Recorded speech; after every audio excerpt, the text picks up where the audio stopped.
요새 한국은 아이를 찾아보기 힘든데 고생이 많아요. 내가 아이를 봐줄 테니 천천히 식사하다가 가세요. 어머, 굳이 왜 저한테 이렇게까지 해주시는 거죠? 우리 한국인들은 정말 아이를 좋아합니다.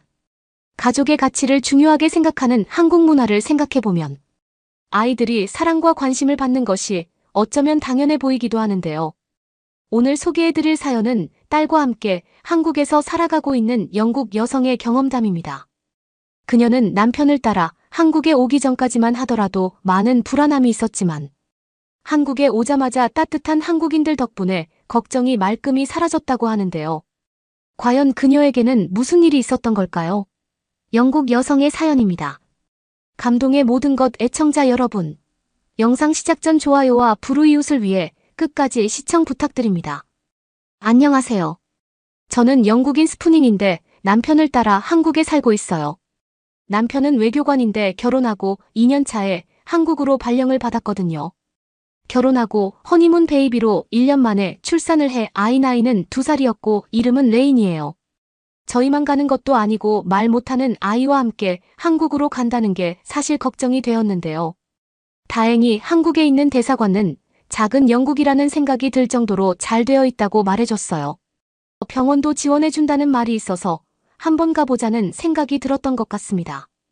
오히려 아이가 나이를 더 먹게 된다면 학교나 친구에 대한 고민이 있잖아요. 하지만 아직은 어렸고 엄마의 보살핌만 있으면 가능한 나이라 무작정 젊을 때 도전해보고 싶은 마음도 있었던 것 같습니다. 그런데 문제는 비행기에 탈 때였어요. 어디든 멀리 여행 간 적이 없었거든요. 남편은 외교관이라 늘 불규칙한 일정을 소화하고 있어서 여행을 가는 건 꿈도 못 꾸었죠. 물론 레인이 어린 것도 한몫했고요. 하지만 한국으로 남편이 발령받고 떠나기로 했으니 비행기를 타야 했죠. 다행히 비행기를 타고 이륙하는데도 레인은 울지 않았어요. 주위에서 비행기를 타기 전까지 잘 놀다가 비행기를 탑승하기 직전에 밥을 먹이면 비행기 내부에서 잘 잔다는 말을 들었거든요. 착실히 시행했죠. 다행히 딸 레인은 비행기를 타자마자 잠에 빠졌어요. 아이들은 어려서 비행기가 이륙할 때 귀가 아파 많이 운다는 소리를 들었거든요. 긴장했던 거에 비해 너무 쉽게 지나간 것 같아 안도했답니다. 하지만 한국행은 처음이다. 보니 한국으로 가는 비행시간이 그렇게 긴 줄 몰랐어요. 10시간 이상 걸리는 건 알았지만 실제로 탑승하니 24시간도 더 걸리는 것 같았습니다. 비행기가 한국에 도착하기도 전 레인이 잠에서 깨버렸거든요. 저는 당혹스러웠어요. 그리고 레인이 보채지 않도록 마사지도 해주고 잡지만 동요도 불러줬죠. 하지만 제 마음과 다르게 레인은 비행기 내부를 답답해하는 것 같았어요. 잠을 더 자고 싶은 것 같기도 했지만 변한 환경 때문인지 계속 앉아 있어야 하는 부모 옆에서 움직이고 싶어 했습니다. 일어나 기내를 돌아다녔어요. 아장아장 걸어다니면서 답답한 걸 풀었으면 하는 바람이었거든요. 그런데 오히려 역효과가 났습니다. 레이는 밖에 나가고 싶어 했어요. 시원한 바람을 쐬고 싶었던 거죠. 저는 차분히 설명했어요. 우린 비행기를 탑승했고 하늘을 날고 있는 중이라고요. 창밖을 보여주고 싶었지만 깜깜한 밤이었고 하늘 위의 모습들은 레인에게 익숙한 풍경이 아니라 받아들이지 못하는 것 같았습니다. 이내 울음을 터뜨렸거든요. 저는 당황했어요. 레인은 비행기를 탈 때 잠을 잤지만 그땐 승객 중 자는 사람들이 없었거든요. 8시간 정도 비행을 하며 이젠 달라졌죠. 레인은 잠에서 깼지만 승객의 대부분은 잠을 자고 있었어요. 상당히 조용했고 움직이는 사람들은 없었으며 그래서 레인이 울기 시작했을 때 시간을 되돌리고 싶었습니다. 탑승할 때 아이를 재우라고 말했던 사람에게 따지고 싶었죠. 그때의 컨디션이 지금보다 더 나았거든요. 다음에 비행기를 탄다면 최대한 시간을 보내다 늦게 재우는 게 훨씬 나을 것 같다는 생각까지 하고 있었습니다. 어떻게든 지금 이 상황을 피하고 싶었거든요. 그때 제 앞좌석에 앉았던 한 사람이 일어났어요. 옆 사람과 중국말로 몇 번 말하더니 이내 승무원을 호출했죠. 상당히 화가 나 있는 것 같았어요. 중국인은 승무원이 오자 영어로 말하기 시작했습니다. 제가 듣기에도 상당히 민망했어요. 미안함을 넘어 민망할 정도로 비행기에서 오는 죄인에 대해 불만을 토로하기 시작했죠. 승객들이 모두 자고 있는데 아이 하나 돌보지 못해 이렇게 피해를 주는 게 맞냐고요. 비행 서비스가 좋지 못하다는 둥 한국에 도착하면 회사 일정을 봐야 하는데 차질이 생기면 책임질 수 있냐며 큰 소리로 화를 내기 시작했습니다. 저는 죄송하다는 말만 반복했어요. 남편은 아이를 안더니 화장실로 갔죠. 그곳이라면 승객들이 앉아있는 곳과 다소 떨어져 있으니 레인이 진정될 때까지 거리를 두는 게 낫다고 판단했습니다. 상당히 피해를 준다는 건 알았지만 불쾌했어요. 미안한 마음과 다르게 그 중국인의 화내는 목소리 때문에 레인이 울 때보다 훨씬 더 많은 사람들이 잠에서 깼거든요. 무슨 일이 난 건 아닌지 걱정하는 사람들이 있을 정도로요. 다행히 승무원이 제지에 더 이상 소란을 피우진 못했습니다. 마음은 마음대로 상하고 한국에 가기 전부터 이런 일을 당했다고 생각하니 앞으로의 한국 생활이 불안해졌어요. 아시아는 아이에게 배려를 해주지 않는 것 같다고 느꼈으니까요. 여성과 약자. 그리고 아이에게 호의적인 영국인들과 다르다는 생각에 제가 살던 영국으로 돌아가고 싶었습니다. 한국에 도착하기도 전에 말이에요. 그렇게 한국에 도착했어요. 도착해 남편이 머물고 있는 곳으로 이동하기 시작했습니다. 하지만 이내 배고파졌어요.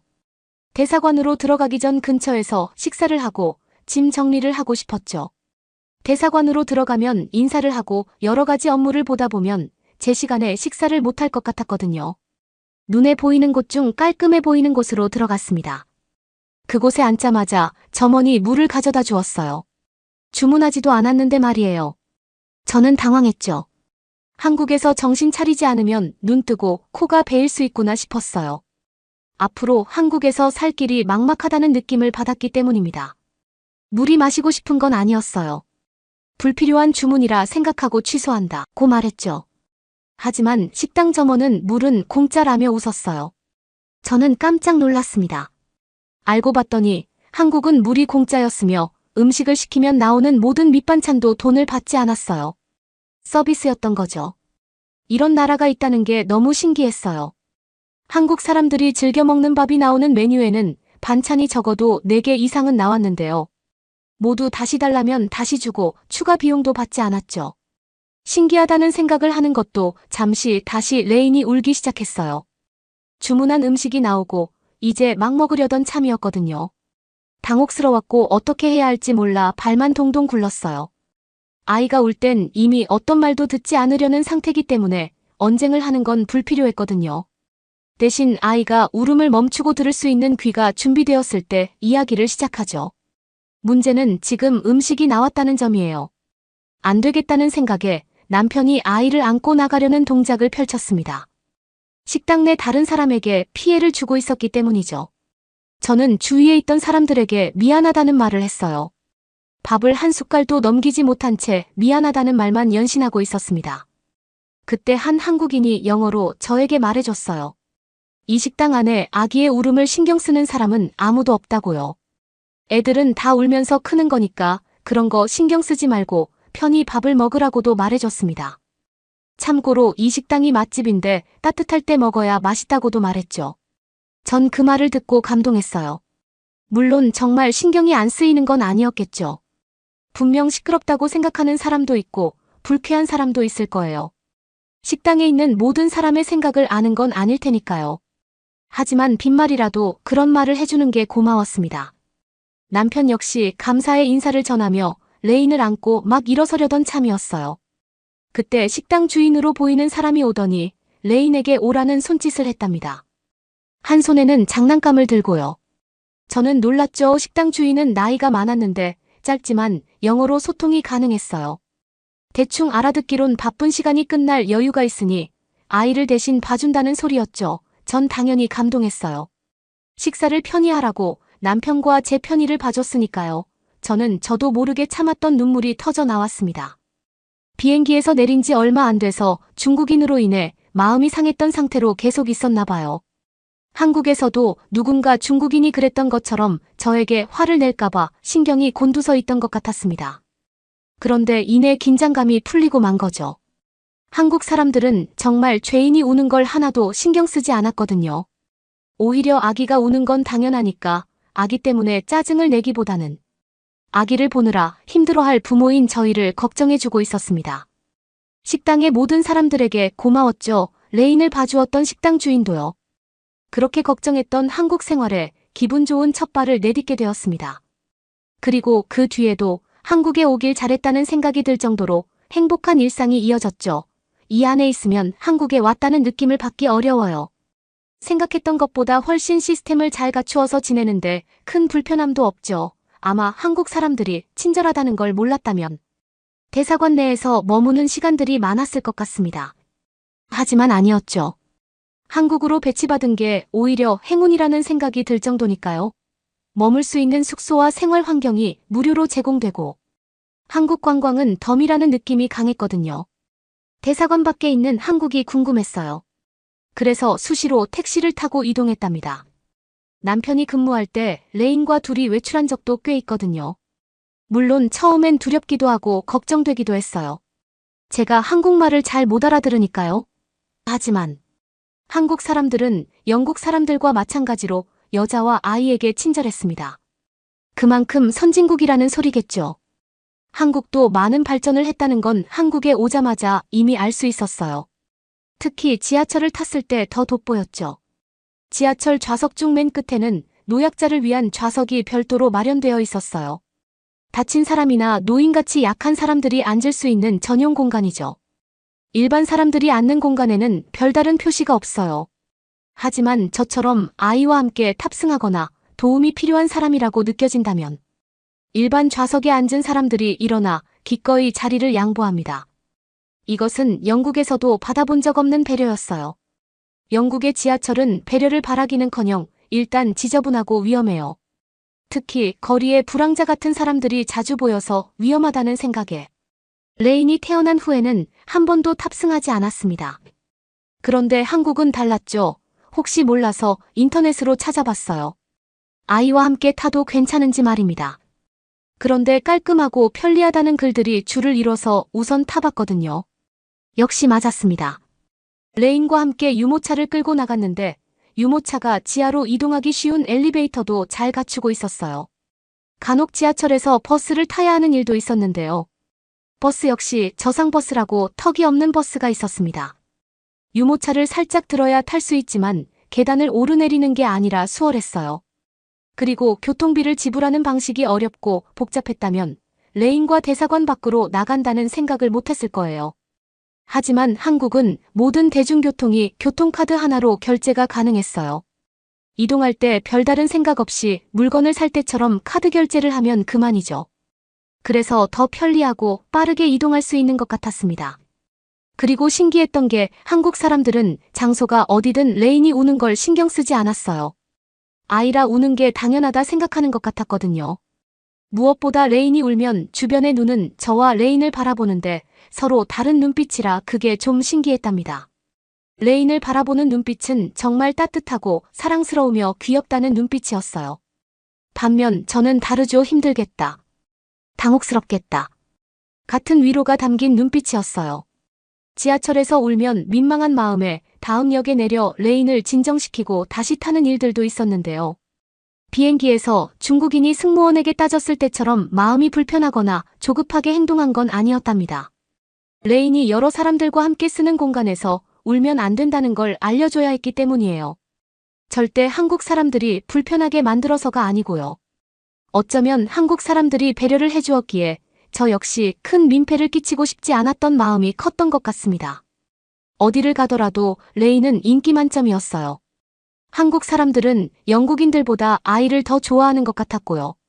대사관가 있는 곳은 주변이 발달이 덜 되어 있는데요.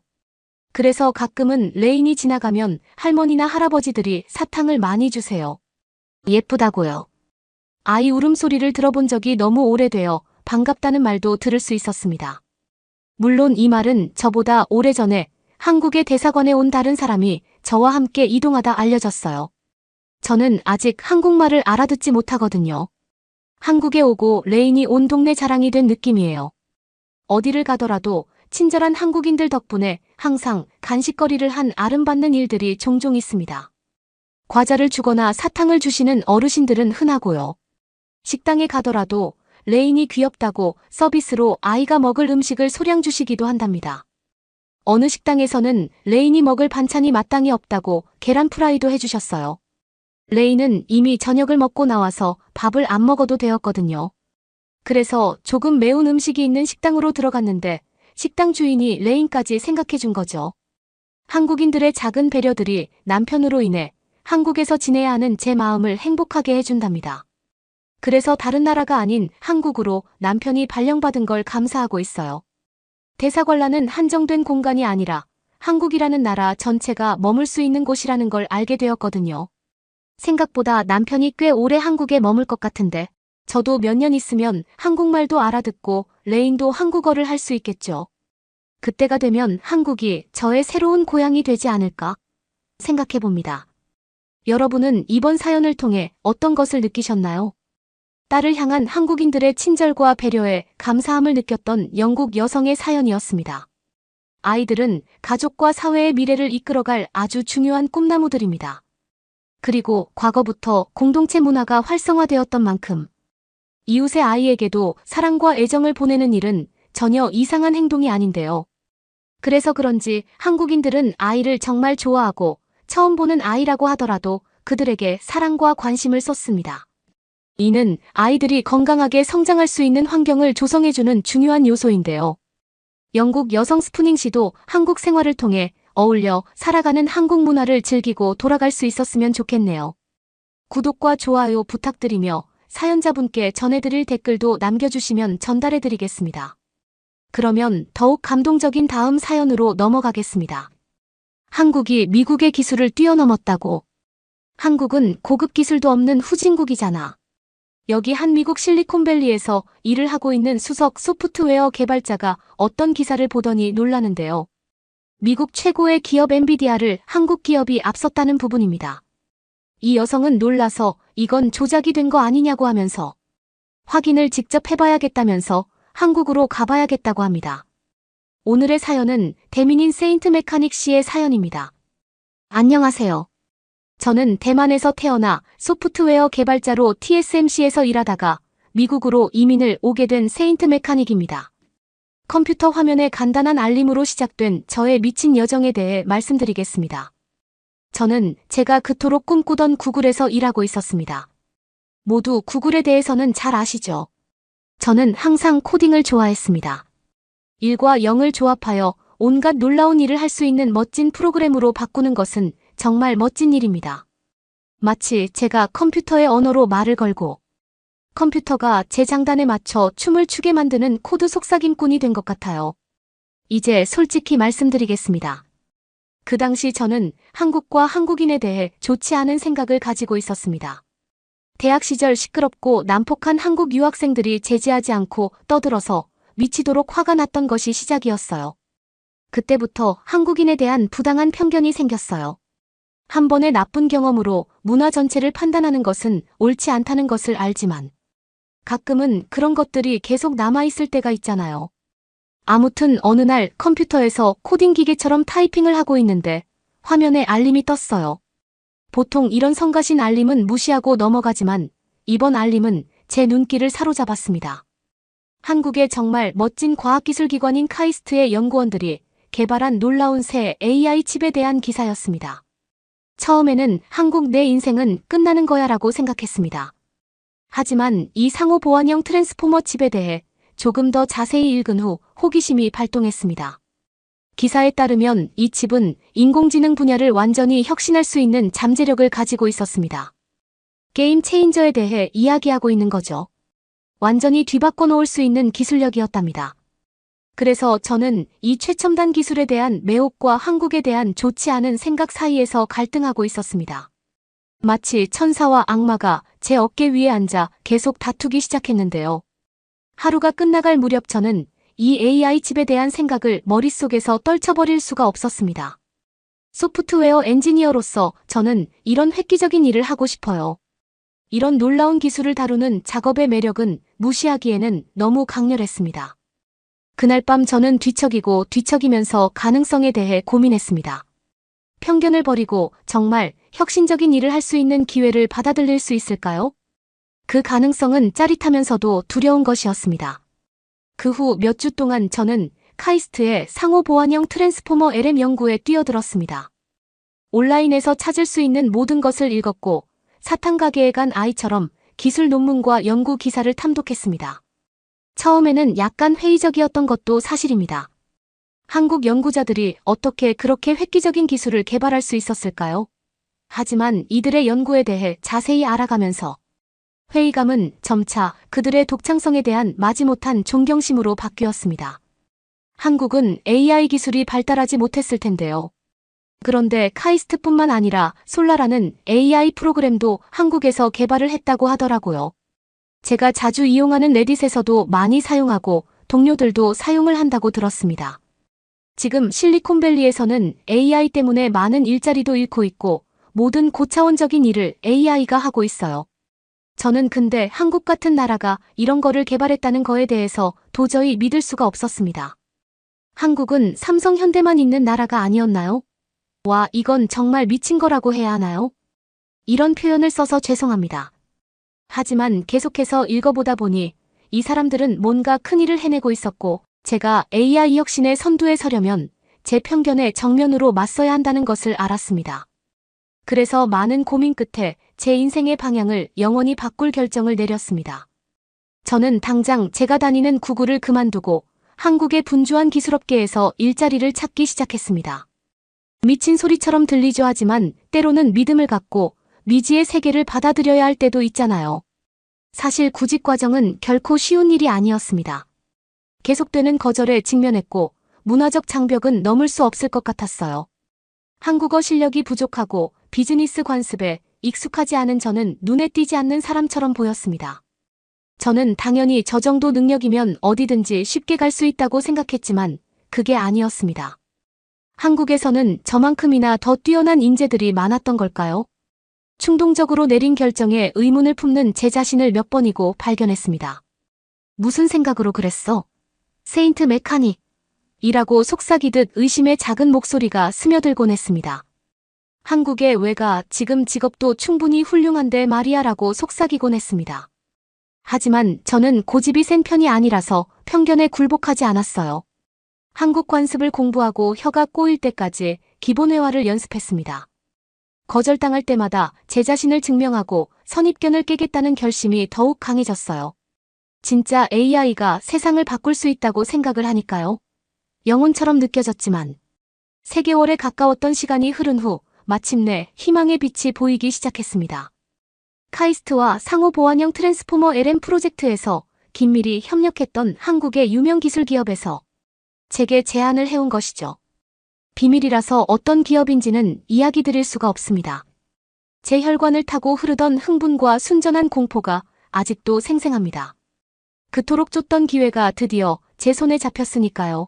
그러나 그것은 또한 고국의 안락함을 뒤로하고 미지의 세계로 모험을 떠나는 것을 의미하기도 했습니다.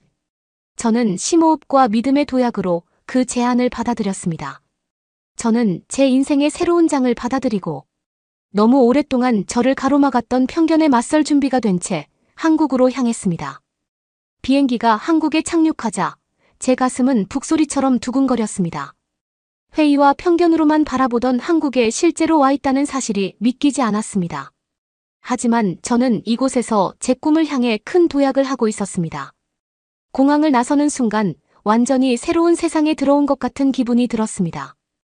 광경 소리 냄새 등 모든 것이 디트로이트의 조용한 생활과는 너무 달랐어요. 번화한 거리는 사람들로 북적거렸고 경적을 울리는 자동차 하늘을 찌를 듯한 고층 빌딩이 가득했습니다. 저는 짐을 꽉 움켜쥐고 이 번화한 대도시에서 갑자기 제가 매우 작아지고 이질감을 느꼈습니다. 제 한국어 실력은 연습한 몇 가지 기본 구문 정도에 불과했고 이 낯선 땅을 어떻게 헤쳐나가야 할지 막막했습니다.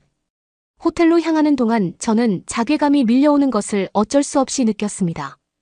내가 이곳에 온 것이 큰 실수를 저지른 건 아닐까, 모든 것이 너무 낯설게 느껴졌고 제가 씹을 수 있는 것보다 더 많은 것을 물어뜯은 것은 아닌지 의문이 들기 시작했습니다.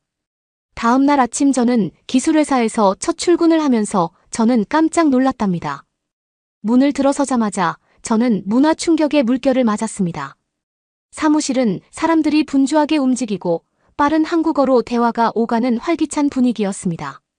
저는 마치 물 만난 물고기처럼 빠르게 돌아가는 환경과 언어 장벽을 따라잡기 위해 고군분투하고 있었습니다. 커피를 주문하거나 화장실을 찾는 것과 같은 간단한 일조차도 벅찬 도전이 되었습니다. 설상가상으로 동료들은 외국인 신입사원을 경계하는 것 같은 느낌이 들었는데요. 제 소개를 하고 잡담을 나누려고 해도 주저하고 회의적인 기색이 역력했습니다. 마치 저와 다른 팀원들 사이에 보이지 않는 장벽이 있는 것 같았죠. 처음 몇 주는 계속 힘든 싸움이었어요. 한때 구글에서도 에이스였던 제가 이 세계에서 아웃사이더가 되었다는 사실에 자신감이 흔들리기 시작했어요. 그냥 다 포기하고 다음 비행기를 예약해 미국으로 돌아가고 싶을 때도 있었습니다. 문화적 차이는 극복할 수 없을 것 같았고, 고향을 떠나 멀리 떨어져 있다는 외로움이 저를 무겁게 짓누르기 시작했죠. 하지만 포기하기 직전의 순간에 변화가 찾아왔습니다. 어느 날 팀 회의에서 동료들이 상호 보완형 트랜스포머 프로젝트의 복잡한 문제를 논의하면서 보여준 열정과 열의에 사로잡힌 제 자신을 발견했습니다. 마치 기름칠이 잘 된 기계를 보는 것 같았고, 각자가 가진 고유한 전문성을 보여주는데 저는 이 순간이 가장 즐거웠습니다. 한국 사람들의 집중력은 대단했어요. 야근도 하면서 정말 열정적이었어요. 저는 그들의 직업윤리와 디테일에 대한 관심에 경외심을 가질 수밖에 없었습니다. 그렇게 계속 일을 열심히 하고 열정적인 분위기라면 성공하지 못하는 게 이상한 거죠. 그때 깨달은 것은 이들이 단순히 얼굴 없는 엔지니어들이 아니라는 것이었습니다. 그들은 혁신에 대한 공통된 사랑과 깊은 국가적 자부심을 바탕으로 움직이는 뛰어난 인재들이었습니다. 그리고 그 순간 저는 그들의 문화를 함부로 무시한 것이 얼마나 큰 잘못인지 깨달았습니다. 그날부터 제 안에 무언가가 바뀌었습니다. 편견을 버리고 한국 문화의 풍요로움에 진정으로 빠져들어야겠다는 결심을 하게 되었죠. 사무실에 늦게까지나마 동료들과 교류하며 그들의 관습과 전통에 대해 질문하기 시작했습니다. 느리지만 확실하게 그들은 저에게 마음을 열기 시작했습니다. 가족에 대한 이야기, 좋아하는 음식, 다양한 명절과 기념일의 의미에 대해 이야기를 나누었습니다. 대화를 나눌 때마다 저는 문화적 양파 껍질을 한 겹씩 벗겨가며 한국 사회를 구성하는 것에 대해 더 깊이 이해하게 되었습니다. 마치 완전히 새로운 세상이 눈앞에 펼쳐지는 것 같았고, 저는 그 모든 것을 흡수하기로 결심했습니다. 부지런히 한국어를 연습하며 문장을 더듬고 느리지만 확실하게 의사소통 능력을 향상시켰습니다. 몇 주가 지나고 몇 달이 지나자 사무실 문화에 자연스럽게 녹아든 제 자신을 발견했습니다. 저는 더 이상 외부인이 아닌 팀의 일원으로 동료들과 함께 목적의식과 동료애를 공유하며 일하고 있었습니다. 그리고 한국 문화에 대해 알아갈수록 전통과 현대의 독특한 조화에 감탄하게 되었습니다. 교육과 근면에 대한 경외심부터 최첨단 기술을 일상생활에 매끄럽게 통합하는 모습까지 저는 끊임없이 놀라움과 영감을 받았습니다. 이 기간 동안 저는 상호 보완형 트랜스포머 프로젝트의 중요성을 진정으로 이해하기 시작했습니다. 단순히 혁신적인 새로운 AI 칩을 개발하는 것이 아니라 가능성의 한계를 뛰어넘어 한국의 기술력을 전 세계에 알리는 것이었기 때문이죠. 회의에 앉아 동료들이 프로젝트의 복잡한 내용을 열정적으로 논의하는 것을 들으면서 저는 자부심과 흥분을 느끼지 않을 수 없었습니다. 저는 우리가 알고 있는 세상을 바꿀 수 있는 잠재력을 가진 획기적인 프로젝트의 일원이었습니다. 그리고 그 모든 과정을 통해 제가 얼마나 멀리 왔는지 믿을 수 없었습니다. 무지와 편견이 가득했던 곳에서 저는 한때 무시했던 문화의 아름다움과 풍요로움에 눈을 뜨는 자기 발견의 여정을 시작하게 되었습니다. 겸허한 경험이었으며 열린 마음을 유지하고 다양성을 포용하는 것이 얼마나 중요한지 깨닫는 시간이었습니다. 진정한 혁신과 발전은 종종 가장 예상치 못한 곳에서 비롯되며 새로운 경험과 관점을 차단하면 성장과 이해의 잠재력을 스스로 제한한다는 것을 깨달았습니다. 힘들고 자괴감이 들었던 초창기 시절을 돌아보면서 저는 제가 겪었던 도전에 대해 감사함을 느끼지 않을 수 없었습니다. 그 도전들은 저를 안전지대 밖으로 밀어냈고 제 자신의 편견에 정면으로 맞서도록 강요했습니다. 그 과정에서 저는 더 열린 마음을 갖고 더 많은 문화를 이해하고 세상을 구성하는 풍부한 것에 대해 더 감사하는 더 나은 사람으로 성장했습니다. 몇 달이 지나면서 저는 점점 더 활기찬 한국 문화의 세계에 빠져들고 있다는 것을 알게 되었습니다. 한때는 벅찬 도전처럼 느껴졌던 것이 이제는 구석구석에서 새로운 발견과 경험으로 가득한 짜릿한 모험이 되었습니다. 가장 인상 깊었던 것은 한국 사회의 모든 면에 스며들어 있는 깊은 공동체 의식과 공생의식이었습니다. 특별한 날을 축하하기 위해 가족들이 모여 정성스럽게 식사를 하는 모습부터 퇴근 후 술자리와 노래방에서 동료들과 친목을 다지는 모습까지 항상 친밀감과 동지애가 느껴졌습니다. 미국에서 개인주의적인 사고방식에 익숙해져 혼자만의 공간을 우선시하는 경우가 많았던 것과는 사뭇 달랐습니다. 한국에서는 모두가 한대 가족의 일원으로서 서로를 돌보고 삶의 기쁨과 어려움을 함께 나누는 느낌이 들었습니다. 처음에는 이 정도의 친밀감이 다소 부담스러웠다는 것을 인정할게요. 내성적인 성격인 저는 항상 사람들에게 둘러싸여 단체 활동에 참여해야 한다는 생각에 다소 부담스러웠습니다. 하지만 시간이 지날수록 이러한 공동체 의식에 빠져들게 되었고 한국 문화에서 가장 소중하게 생각하는 것 중 하나가 되었습니다. 특히 기억에 남는 경험 중 하나는 한국 전통 결혼식에 참석한 것이었습니다. 선명한 색감 복잡한 의식 기쁨과 축하의 분위기는 제가 지금까지 본 것과는 전혀 달랐습니다.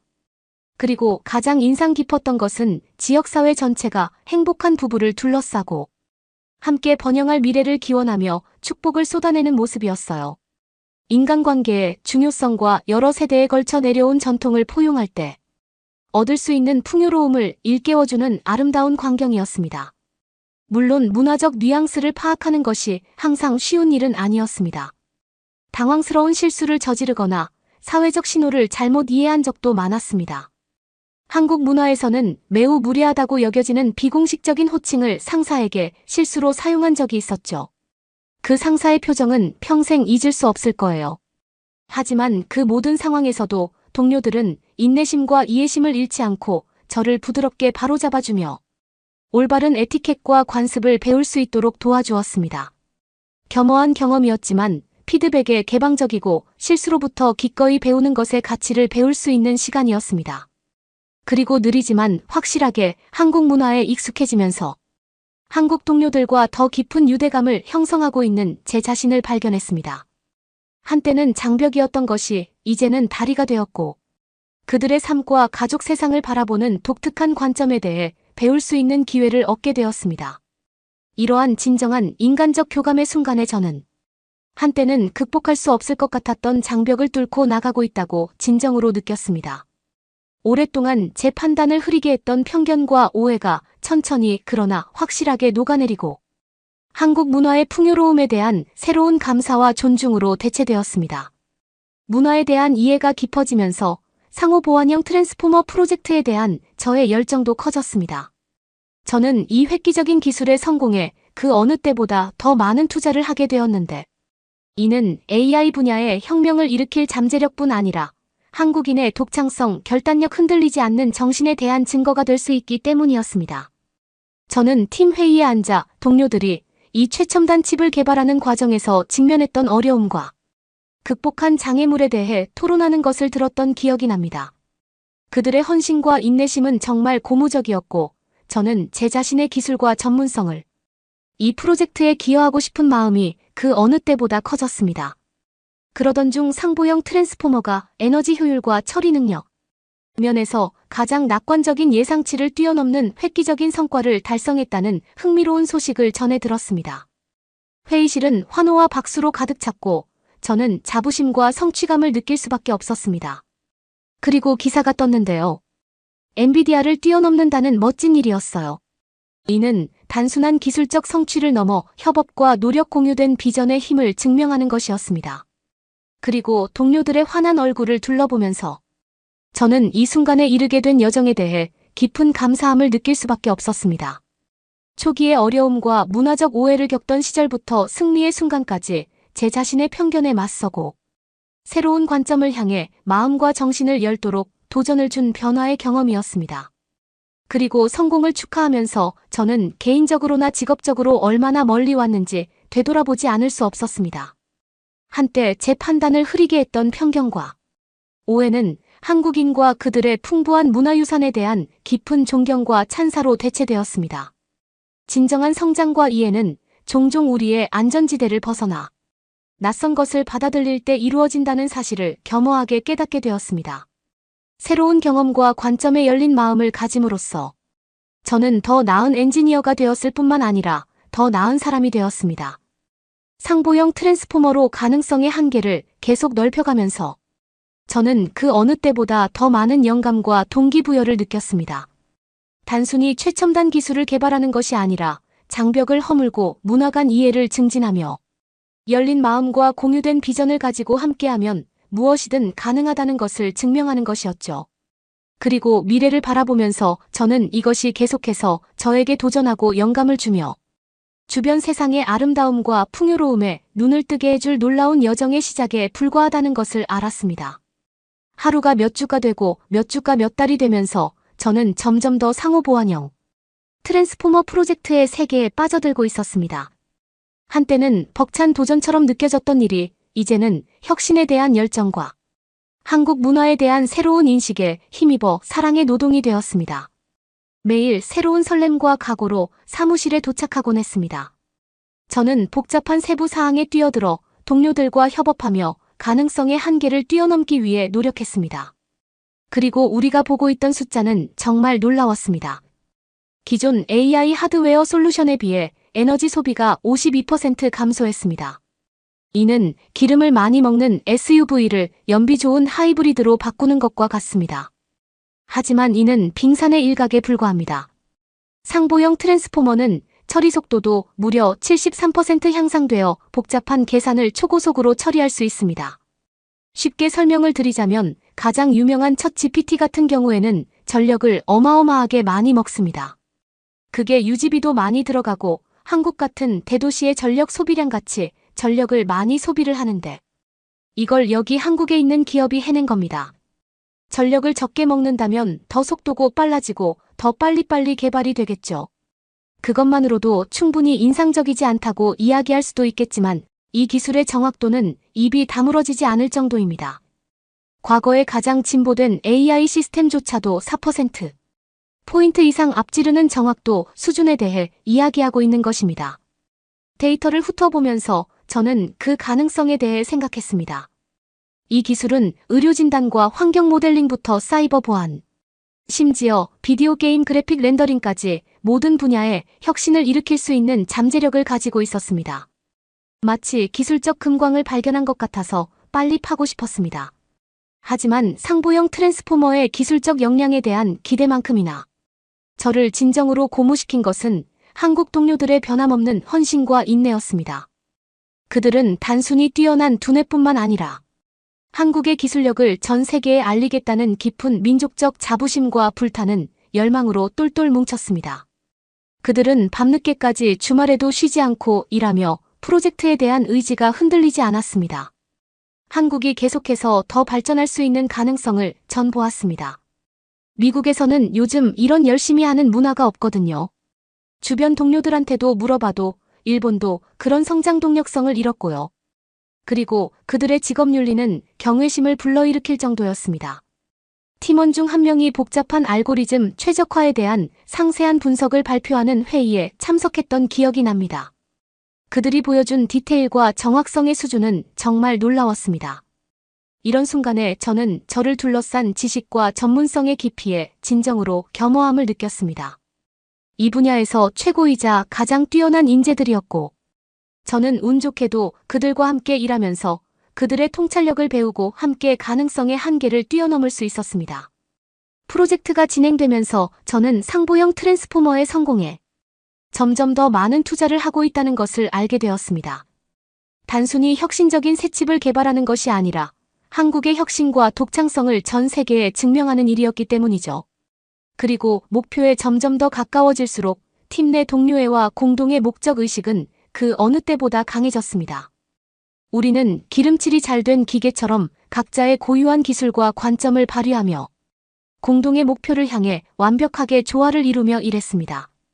이 시기에 저는 직업적으로뿐만 아니라 개인적으로도 제자리를 찾았다고 느꼈습니다.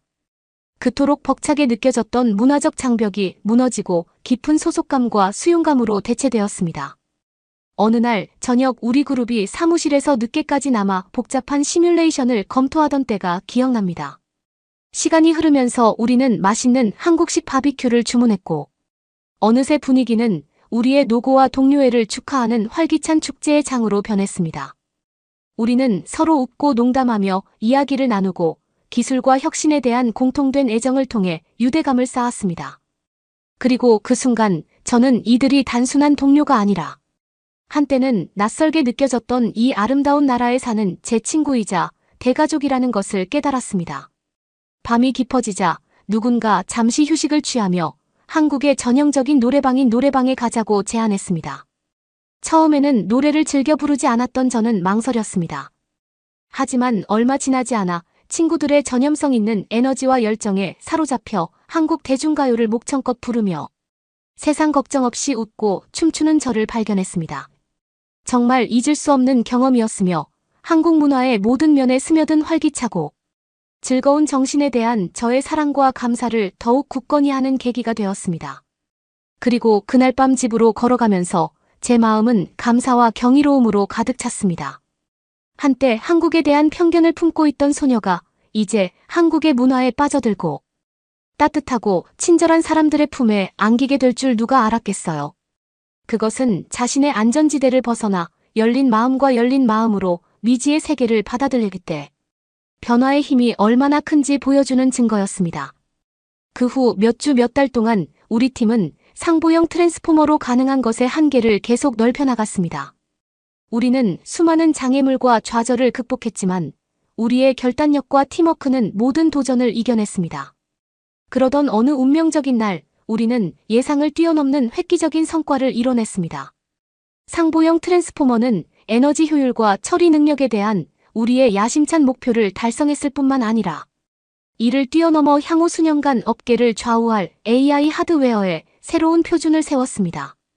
이 소식이 전해지자 사무실 복도에 같은 축하의 함성이 울려 퍼졌습니다.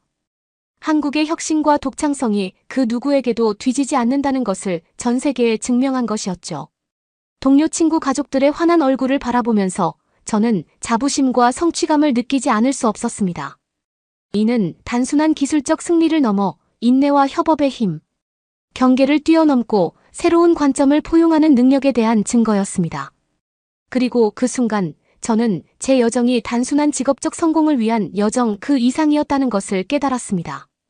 제 자신의 편견과 편견에 맞서고 그 반대편에서 더 나은 엔지니어, 더 나은 팀원, 더 나은 인간으로 거듭나기 위해 도전하는 변화의 오디세이였습니다. 미래를 내다보면서 저는 설렘과 낙관적인 기분을 느끼지 않을 수 없었습니다. 세상은 우리의 뜻대로였고 상보형 트랜스포머를 길잡이로 삼는다면 우리가 이룰 수 있는 것에는 한계가 없었습니다.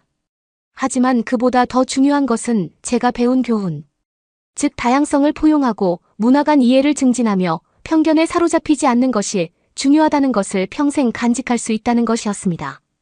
그 순간 저는 진정한 혁신과 진정한 발전은 우리 자신의 선입견의 경계를 넘어 세상의 풍요로움과 곡잡성을 두 팔 벌려 기꺼이 받아들일 때만 이룰 수 있다는 것을 깨달았기 때문입니다. 그리고 저를 여기까지 오게 한 놀라운 여정을 돌아보면서 지금의 저를 만들어준 우여곡절과 도전, 그리고 승리에 대해 깊은 감사함을 느끼지 않을 수 없었습니다. 왜냐하면 결국 저를 안전지대에서 벗어나게 하고 제 자신의 편견에 정면으로 맞서게 했던 바로 그 경험들이 저를 둘러싼 세상의 아름다움과 경이로움에 진정으로 감사하게 만들었기 때문입니다. 그리고 새롭게 발견한 이해와 감사를 통해 저는 상보형 트랜스포머뿐만 아니라 인간의 독창성과 문화 간 협업의 무한한 잠재력에 대해 한계는 끝이 없다는 것을 알았습니다. 여러분, 미지의 세계로 나아가는 것을 두려워하지 말고 열린 마음과 열린 시각으로 새로운 경험과 관점을 받아들이는 것을 우리 모두에게 교훈으로 삼으시기 바랍니다. 불편함과 성장의 순간에 우리는 진정으로 세상의 마법과 경이로움을 발견하고 우리 모두의 내면에 잠재된 놀라운 가능성을 발견할 수 있기 때문입니다. 정말 제가 한국에 온 거는 제 인생을 바꾼 경험을 했다고 생각을 합니다. 한국이라는 나라 정말 대단하다고 느꼈어요. 저는 한국과 함께 여기서 더 발전해 나가려고 합니다. 그러면 더욱 재미있는 다음 사연으로 넘어가겠습니다. 당신은 한국에 대해서 아무것도 모르면서 아는 척만 하고 있잖아요. 지금 말 다 하셨어요? 이제껏 팀원들이 제대로 한 게 대체 뭐가 있는데요? 한국인의 전문성을 무시해버리는 리더는 저희도 필요 없습니다. 여기. 한국의 한 회사의 회의실에서 외국인 여성과 한국인 여성이 크게 다투고 있습니다.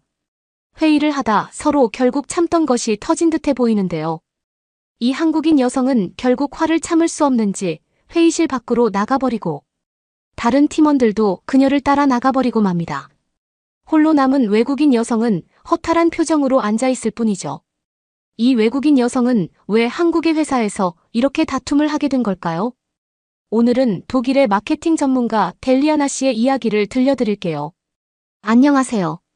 제 이름은 델리아나입니다. 저는 30살이고 독일 베를린에 살고 있습니다.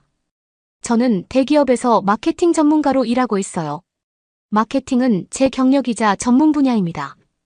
저는 제 업무에서 매우 영리하고 전략적인 사람이에요. 논리적으로 생각하고 좋은 계획을 세울 수 있지만 제가 다소 편협할 수도 있다는 점 또한 인정합니다. 저는 서유럽과 북미 이외의 문화에 대한 경험이 많지 않습니다.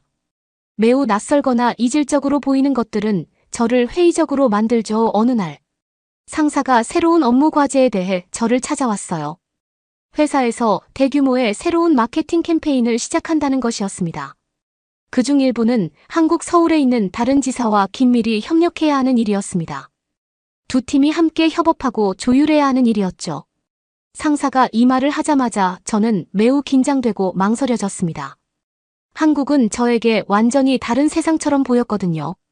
한 번도 가본 적이 없었어요. 한국과 문화에 대한 기본적인 사실과 고정관념만 알고 있었죠. 제 마음속에서 한국은 매우 멀고 낯설게 느껴졌습니다. 저는 상사에게 제가 이 과제를 이끌 적임자가 아닌 것 같다고 말했습니다. 다른 아시아 지사에서 일하는 사람이 한국 팀과 함께 일하는 것이 더 적합할 것이라고 제안했죠. 하지만 상사는 동의하지 않았습니다. 델리아나, 당신은 최고의 전략가이자 마케터 중 한 명입니다.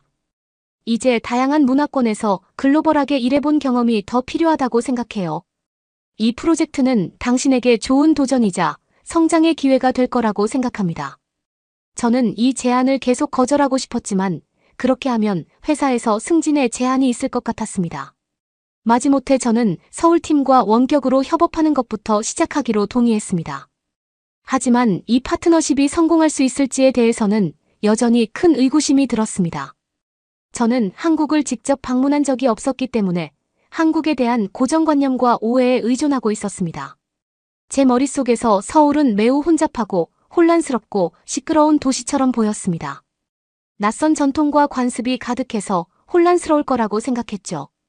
한국 문화는 독일 문화와 매우 다를 거라고 생각했어요. 그 차이는 극복하기에는 너무 커 보였습니다. 문화적 장벽으로 인해 오해와 소통이 끊이지 않을 것이라고 예상했죠. 서울을 방문하기 전 회사에서는 두 팀이 원거리에서 함께 일할 수 있도록 화상회의 통화를 설정했습니다. 첫 통화를 하고 나서 제 걱정은 곧바로 현실이 되었습니다. 언어 차이만으로도 큰 어려움이 느껴졌죠. 한국어로 인사를 하고 제 소개를 하려니 매우 어색하고 서툴게 들렸습니다. 서울에 있는 팀원들의 영어 실력 수준도 다양했습니다. 전반적으로 화상 채팅을 통해 효율적으로 소통하는데 어려움을 겪었어요. 보다 명확한 이해를 위해 온라인 채팅에 메시지를 입력해야 했습니다. 하지만 채팅 메시지조차도 때때로 혼란을 초래했습니다. 1시간 만에 저는 매우 피곤하고 답답했습니다. 이 과제는 제가 예상했던 것보다 훨씬 더 어려울 것이 분명했죠. 이후 몇 주 동안 서울팀과 저는 이메일, 전화통화, 화상 채팅을 통해 아이디어와 계획을 계속 교환했습니다. 하지만 독일과 한국 간의 큰 시차 때문에 일정을 잡는 것이 매우 까다로웠습니다. 서울은 베를린 시차가 완전 반대이죠. 그래서 하루 일과 중 둘 다 사무실에 있는 시간이 거의 없었습니다. 이메일을 보내거나 전화를 해도 서울팀이 출근한 후 답장을 받기까지 몇 시간을 기다려야 하는 경우가 많았죠. 모든 커뮤니케이션 단계가 이렇게 지연되다 보니 모든 것이 짜증스러울 정도로 느려졌습니다. 그리고 직접 연락을 하더라도 언어와 문화적 차이로 인해 서로를 제대로 이해하고 있는지 확신할 수가 없었습니다. 사소한 오해가 계속 발생하여 문제가 발생했습니다. 예를 들어 한 번은 제가 팀의 연령과 소득 수준별로 필터링하고 정리한 고객 데이터를 보내달라고 요청했습니다. 그들이 보내온 것은 가능한 모든 고객 지표로 가득 찬 거대한 스프레드시트였지만 필터링이나 정리가 전혀 되어 있지 않았습니다. 제가 좀 더 구체적으로 지시를 내렸어야 했을 수도 있지만 그들도 이해를 하지 못했다면 설명을 요청할 수도 있었을 것입니다.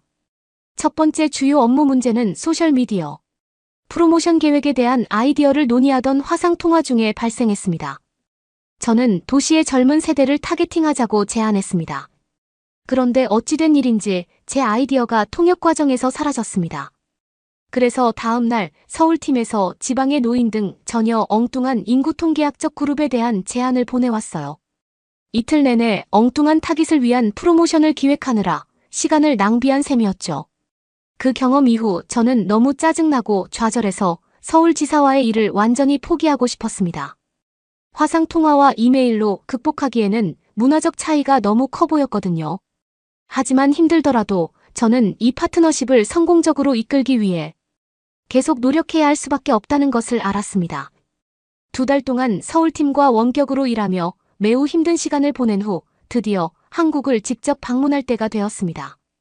팀원들을 직접 만나면 소통과 협업이 더 잘 이루어질 수 있을 거라는 기대도 있었지만 솔직히 말해서 여행에 대한 긴장감과 걱정이 앞섰습니다. 한국에 도착해 비행기에서 내리자마자 가장 먼저 눈에 들어온 것은 베를린의 서늘한 기후와는 너무 다른 덥고 습한 날씨였습니다. 저는 완전히 길을 잃고 이방인이 된 기분으로 매우 크고 현대적인 공항을 통과했습니다. 모든 표지판은 제가 전혀 읽을 수 없는 정교한 한글로 쓰여 있었습니다. 수많은 승객들이 제 옆으로 몰려들자 확성기를 통해 한국어 안내방송이 흘러나왔습니다. 모두들 어디로 가야 하고 무엇을 해야 하는지 정확히 알고 있는 것 같았어요. 저만 유일하게 혼란스러웠고 어떤 말이나 글도 알아들을 수 없는 것 같았죠. 이 때문에 저는 매우 고립되고 제자리를 벗어난 기분이 들었어요. 세관을 통과하고 호텔에 도착하기 위해 기차를 알아내는데 저는 어려움을 겪었습니다. 저는 각 표지판 아래에 인쇄된 영어 번역본에 의존할 수밖에 없었고 그것이 유일한 안내자였죠. 2시간 동안 기차를 타고 이동한 끝에 드디어 저는 서울 중심부에 위치한 호텔에 도착했습니다. 하지만 호텔 프론트에 도착했을 때 저는 한국어로 전혀 의사소통을 할 수 없다는 사실을 깨달았습니다. 저는 안녕하세요. 감사합니다와 같은 몇 가지 기본적인 문구만 알고 있었어요. 호텔 리셉션 직원은 제가 한국어 문장을 조합해 예약을 설명하려 하자 멍하니 쳐다보기만 했습니다. 결국 구글 번역기를 이용해 서로에게 메시지를 입력한 후 체크인을 할 수 있었습니다. 다음 날 아침 저는 한국 마케팅팀과의 첫 대면 미팅을 위해 택시를 타고 서울 사무실로 향했습니다. 사무실은 매우 현대적이고 세련된 고층 건물에 있었는데 에너지가 넘치는 느낌이었습니다. 모든 팀원들이 자리에서 일어나 악수와 가벼운 인사로 정중하게 저를 맞이해 주었어요. 저는 팀원들의 이름을 정확하게 발음하려고 최선을 다했지만 저의 발음이 틀린 것을 알았습니다. 하지만 제 노력에 팀원들은 따뜻하게 웃어주었습니다. 하지만 언어 차이로 인해 업무가 매우 어려워질 것이 분명해졌습니다. 유창한 영어를 구사하는 팀원은 일부에 불과했어요. 그들은 영어로 의사소통하는 데 익숙하지 않은 사람들을 위해 대화를 통역하는 데 도움을 주었습니다. 우리는 모든 것을 단순하게 유지하고 천천히 말하면서 끊임없이 명확히 하고 다시 말하려고 노력했습니다. 그래서 회의는 여전히 예상보다 훨씬 더 오래 지속되었습니다. 언어의 장벽을 극복하기 위해 모든 것을 여러 번 반복해야 했기 때문이죠. 서울에서의 첫 주는 시차 적응과 문화 충격 그리고 완전히 정신없이 보내게 되었어요. 분비는 거리와 만원 지하철 활기찬 도시의 에너지에 머리가 핑 도는 것만 같았죠. 조용하거나 고요한 순간은 단 한 번도 없었고 모든 곳에서 끊임없이 움직이고 소란스러웠습니다. 강렬하고 혼란스러운 업무가 끝나면 저는 호텔방으로 돌아와 룸서비스를 주문하고 베를린에 계신 어머니께 이 과제를 더 이상 감당할 수 없을 것 같다고 이메일을 보내곤 했습니다. 좀 더 주의를 기울이다 보니 모든 유형의 상호작용에서 한국 동료들과 문화적 차이를 발견할 수 있었습니다. 회의에서 팀원들은 매우 예의 바르면서도 상대적으로 말투가 부드러웠습니다. 직접적인 의견 충돌이나 대립을 피하는 것 같았습니다. 의견을 직접적으로 말하기보다는 이슈를 중심으로 빙빙 돌리며 이야기하곤 했어요. 매우 직접적인 독일 문화에서 온 저는 이러한 소극적인 의사소통 스타일이 매우 답답하게 느껴졌습니다. 팀에서 보낸 이메일은 매우 형식적인 언어를 사용하여 저에게 불성실하게 느껴졌죠. 또한 위계 질서에 집착하여 사소한 결정도 최고 경영진의 승인을 받아야 했어요. 서울에서 두 번째 주에 접어들면서 저의 조급함과 좌절감이 프로젝트에 영향을 미치기 시작했습니다. 저는 팀의 아이디어와 제안 중 상당수가 캠페인 목표에 비해 너무 간접적이고 비현실적이라고 생각했습니다. 저는 팀의 의견을 묻지 않고 제 마음대로 프로젝트의 방향을 정하고 팀의 조언을 무시하기 시작했어요. 물론 이는 긴장과 불쾌감만 불러일으켰습니다. 팀원들은 특히 막 부임한 외부인인 제가 자신들의 판단을 무시하는 것에 대해 분개했습니다. 하지만 저는 제 방식이 옳다고 생각했고 그들의 관점을 보려 하지 않았습니다. 갈등은 결국 회의 중에 한국 타겟팅 전략에 대해 다시 한번 논쟁을 벌이면서 폭발했습니다. 저는 제가 익숙한 글로벌 데이터와 모범 사례에 전적으로 의존하고 싶었습니다. 하지만 팀원들은 한국 문화에 맞게 접근해야 한다고 주장했죠. 우리 둘 다 서로가 완전히 틀렸다고 확신했습니다. 결국 팀장이 직접적으로 이야기했습니다. 그녀는 매우 불쾌해하며 제가 그들의 전문성을 무시하고 한국 문화에 무감각하다고 말했습니다. 회의실에는 끔찍한 긴장감이 감도는 침묵이 흘러 저는 당황스러웠지만 동시에 분노했습니다. 난 지금 객관적으로 말하려는 것뿐이에요. 저는 방어적으로 반박했습니다. 우리는 데이터에 근거해 결정을 내려야 합니다. 저는 한국인들의 우유부단한 태도에 휘둘릴 시간이 없습니다. 양쪽 모두 화를 내고 결국 기분이 상한 채로 논쟁은 해결되지 않은 채로 끝났습니다. 저는 당장 귀국 항공편을 예약할까도 생각했습니다. 어쩌면 이 간극은 메우기에는 너무 큰 것일지도 모르겠다는 생각이 들었어요. 하지만 마음속 깊이 저는 이 문제를 해결할 방법을 찾아야 한다고 이야기하고 있었죠. 그 끔찍한 논쟁의 여지가 있는 회의를 마치고 그날 저녁 호텔바에 갔을 때 저는 여전히 흥분한 상태였습니다. 저는 와인 한 잔을 주문하고 베를린에 계신 어머니께 전화를 걸어 그날의 상황을 털어놓았습니다. 제가 프로젝트의 긴장과 문제점을 설명하자 어머니는 부드럽게 한국팀의 관점에서 상황을 바라보라고 하셨습니다. 너는 내 아버지를 꼭 닮았구나, 어머니가 말씀하셨죠. 아버지도 항상 자신의 방식이 옳다고 고집스럽게 확신하셨죠. 하지만 자존심 때문에 다른 사람의 말에 귀를 기울이는데 방해가 되어서는 안 돼. 어머니의 말이 가슴에 와닿았습니다. 인정하기 싫었지만 어머니의 말에 일리가 있었습니다.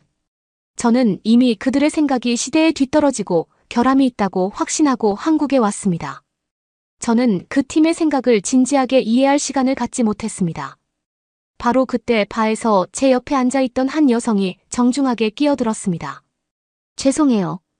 들으려고 한 건 아닌데 소리가 생각보다 크게 들려서 내용을 들어버렸어요. 그녀가 친절한 미소를 지으며 말했습니다. 저도 글로벌 팀을 관리하면서 비슷한 문화적 갈등을 많이 겪어봤어요. 괜찮다면 제가 조언을 좀 해드려도 될까요? 이 친절한 낯선 여성은 자신을 서울에서 근무하는 또 다른 외국인 수연이라고 소개했습니다. 와인을 한 잔 더 마시며 이야기를 나누던 중 그녀는 업무적으로나 개인적으로 새로운 문화에 적응하며 겪은 험난한 경험에 대한 이야기를 들려주었습니다. 저는 한국에서 열린 마음을 유지하면서 겪은 어려움에 대해 털어놓았습니다. 자신의 방식이 보편적으로 옳지 않다는 것을 깨닫는 것은 쉽지 않은 일이죠. 수연이 고개를 끄덕였습니다. 하지만 아직은 한국 생활의 초기 단계잖아요. 열린 마음을 유지하면 해결책이 보이실 거예요. 그녀의 공감과 격려의 말에 저는 희망이 느껴졌습니다. 그때 저는 한국 동료들과 함께 장벽을 극복할 방법을 찾는 것을 아직 포기하면 안 되겠다고 생각했습니다. 제 자신의 가정에 진지하게 도전해야 하는 일이니 쉬운 일은 아니었지만 저는 제 자신과 팀원들 간의 격차를 해소해야 할 의무가 있었습니다. 다음 날 저는 팀과 저에게 모든 것을 새롭게 시작하고 파트너십을 재설정하자고 제안했습니다. 문화적 차이로 인해 판단력이 흐려진 것에 대해 사과하고 제가 배울 수 있도록 도와달라고 팀원들의 도움을 요청했습니다. 그들은 놀랍게도 안도하는 표정을 지으며 깨끗하게 새 출발할 의지를 보였어요. 이 리셋은 완벽한 타이밍에 이루어졌습니다. 새 친구 수연과 시내에서 저녁을 먹고 지하철을 타고 저는 호텔로 돌아가려고 했습니다. 그런데 어찌된 일인지 전철 노선을 잘못 탔고 결국 전혀 모르는 동네에 도착했습니다. 저는 네온사인으로 가득한 복잡한 거리를 헤매며 필사적으로 제가 아는 거리를 찾았습니다. 하지만 당연히 모든 것이 한국어로만 되어 있었습니다. 표지판을 읽을 수도 없었고 누구에게도 길을 물어볼 수도 없었습니다. 1시간이 지나자 저는 거의 패닉 상태였어요. 그때 마침 지나가던 할머니 한 분이 제가 얼마나 괴로워 보이는지 알아차리셨어요. 저는 서툰 한국어로 길을 잃었다고 중얼거릴 수밖에 없었습니다. 하지만 다행히도 할머니는 제 정신없는 몸짓을 보고 알아들으셨어요. 그녀는 인내심을 가지고 저를 버스 정류장까지 안내해주고 함께 타고 호텔 정류장을 지날 때 신호를 보내주었습니다. 저는 하차하면서 그녀에게 진심으로 감사를 표했습니다. 그녀의 친절이 제 생명의 은인이었기 때문입니다. 그 끔찍한 경험을 통해 한국에 대한 저의 무지가 얼마나 큰 불이익을 초래했는지 깨달았습니다. 저는 사람들이 저를 위해 똑같이 해주지 않으면서도 저를 수용해 줄 것이라고 기대했습니다. 한국에 대한 통찰력과 언어 능력을 키우지 않으면 항상 아웃사이더가 될 수밖에 없었어요. 새로운 동기를 부여받은 저는 퇴근 후 여가 시간에 한국 문화와 풍습을 탐구하기 시작했습니다. 북적거리는 재래시장을 방문하고 길거리 음식을 먹어보고 도시 외곽의 숲이 우거진 산책로를 하이킹했습니다. 또 가는 곳마다 한국어 어휘를 연습하기 시작했습니다. 감사합니다라고 서투른 발음으로 어색하게 말하더라도 모두들 저에게 환한 미소를 보내주었습니다. 이러한 일상적인 대중과의 교류는 저에게 에너지와 관대함에 매료된 서울의 모습을 보여주었습니다. 서툰 한국어에도 불구하고 사람들이 보여준 친절을 목격하면서 제가 우리 팀을 바라보는 시각도 달라졌습니다. 그들의 소통 방식은 결함이 있는 것이 아니라 사려 깊고 배려심에서 비롯된 것이었습니다. 저는 이 사려 깊은 문화 전체를 매우 부당하게 판단했었습니다. 지금은 사무실에 출근할 때마다 진심으로 경청하고 배우고 열린 마음으로 협업하기 위해 노력하고 있습니다. 저의 진심 어린 관심을 알아본 팀원들은 전에는 오만하게 무시했던 통찰력과 제안을 제공하기 시작했습니다. 그들의 한국에서의 전문 지식은 매우 귀중했고 새로운 동기를 부여받은 듯 보였어요.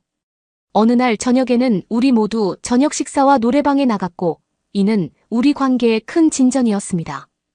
우리는 긴장을 풀고 함께 웃으며 마케터로서뿐만 아니라 사람으로서도 공통점이 많다는 것을 깨달았습니다. 캠페인 마감일이 다가오면서 서울팀과 저는 기획과 제작에 박차를 가했습니다. 소셜미디어 메시지 전략을 마무리하고 한국 전통 음식을 소개하는 영상 시리즈를 촬영하고 있었습니다. 이는 시청자의 참여를 유도하고 웹사이트 트래픽을 늘리는 데 도움이 될 것입니다. 그런데 예약했던 한국 유명 셰프가 막판에 출연을 취소하면서 동영상 시리즈에 예기치 못한 난관에 부딪혔습니다. 당연히 팀에서는 스타 셰프를 출연시키지 않고 전체 비디오 콘셉트를 취소하고 싶어 했어요. 하지만 저는 한국 시청자들과 소통하는 데 음식, 문화 진정성이 얼마나 중요한지 그들의 조언을 통해 잘 알고 있었습니다. 전체 아이디어를 폐기할 것이 아니라 문제만 해결하면 됐죠. 대신 시장에서의 상인분들을 소개하면 어떨까요? 제가 제안했습니다. 유명하지는 않지만 따뜻한 느낌을 줄 수 있고 한국인들도 공감할 수 있을 거예요. 팀원들은 존경받는 전문가나 유명인 대신 평범한 직장인을 조명하는 것에 대해 확신을 갖지 못했어요. 그들은 다른 방법을 생각해보기로 했습니다. 저는 그들이 망설이는 이유를 알아보는 시간을 가졌습니다. 한국 문화에서는 학력 지위 연공 서열에 대한 존경심이 강하다는 것을 알게 되었습니다. 그래서 평범한 사람들을 보여주는 것이 부적절하고 이상하게 보일 수 있었죠. 저는 시청자들이 아줌마의 삶의 경험과 열정을 근엄한 셰프의 모습보다 더 공감할 수 있을 거라고 생각했습니다. 팀원들은 여전히 주저했지만 결국 시장 아줌마와 함께 테스트 촬영을 하는 것에 동의했습니다. 감동적인 영상을 보면서 우리 모두는 아줌마의 매력과 지혜가 빛을 발한다는 것을 깨달았습니다. 팀도 이제 확신을 갖게 되었습니다. 얼마 지나지 않아 캠페인은 성공적으로 시작되었고 모든 지표 목표를 초과 달성했습니다. 축하 만찬에서 서울 팀원들은 저의 리더십에 박수를 보냈습니다. 제가 참신한 아이디어를 가져왔을 뿐만 아니라 그들의 지침을 신뢰하고 반영했다고 말했죠. 감사의 표시로 저에게 아름다운 한국 전통 한복 드레스까지 선물해줬어요.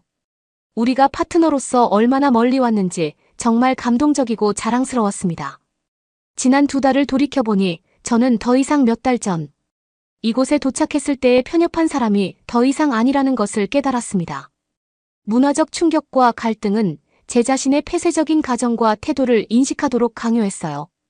마음과 생각을 열었더니 이 문화와 사람들을 명확하게 볼 수 있었습니다. 이를 통해 혁신적이고 진정성 있는 무언가를 함께 만들어낼 수 있었죠. 좌절스러운 문화 충돌로 시작된 일이 공감과 인내 상호 이해에 대한 교훈으로 바뀌었습니다.